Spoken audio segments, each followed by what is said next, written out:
Okay, one of the absolute necessities is the bunker shot. There's just no doubt. You're going to get in one and you've got to get out of it, right? So this is not about being fancy. This is not about, you know, finicky parts of the detail to get you really close. This is just get on the green. Safety, okay? is it? Safety, just get it out, right? So obviously, you know, you've been in a lot of bunkers, don't you?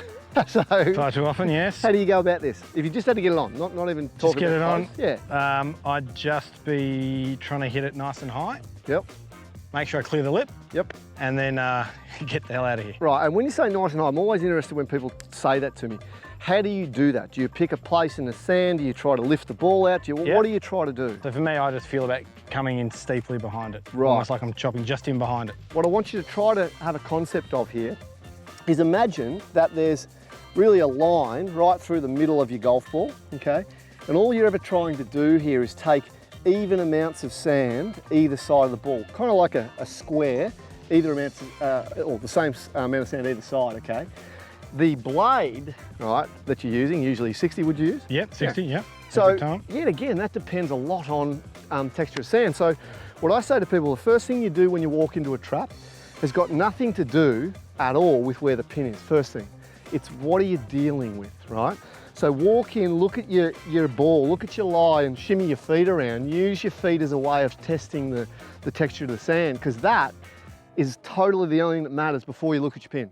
Because then the second thing is, okay, I've got some sand here to deal with, right? Where's my pin? And therefore, where do I need to strike the let's call it the sand, okay? I'm gonna draw a line in the sand.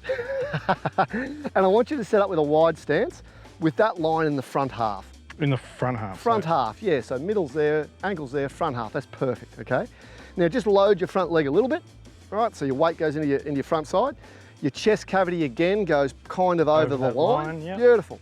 Now all I want you to do here, right, is use the word, and I think this word really works well, because it was taught to me from Brett Ramford, who's probably the best trap player that's ever lived.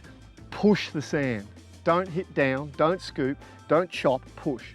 So when you think about it, make whatever backswing you want, whatever downswing you want, but you're gonna push the sand through the line, and you want a reasonably even divot pattern either side of that line, okay? So just try one, set up to the line, right?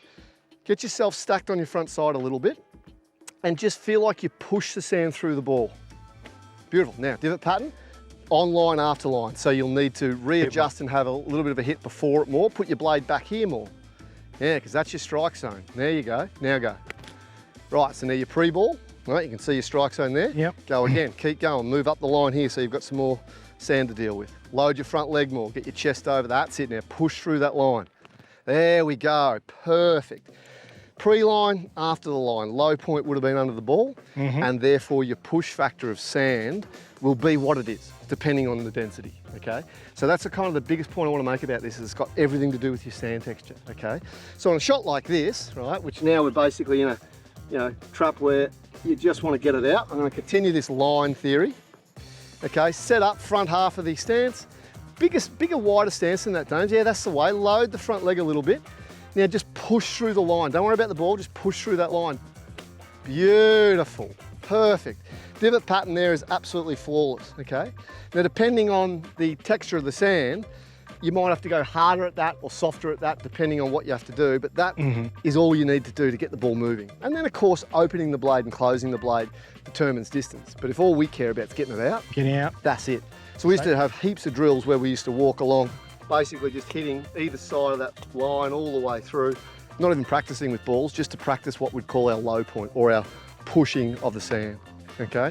So that's one shot you've got to have in your bag, get out of a trap. This way is the easiest way to do it. Push the sand through the ball. And when you get into a sand, look at your texture, which decides you're pushing.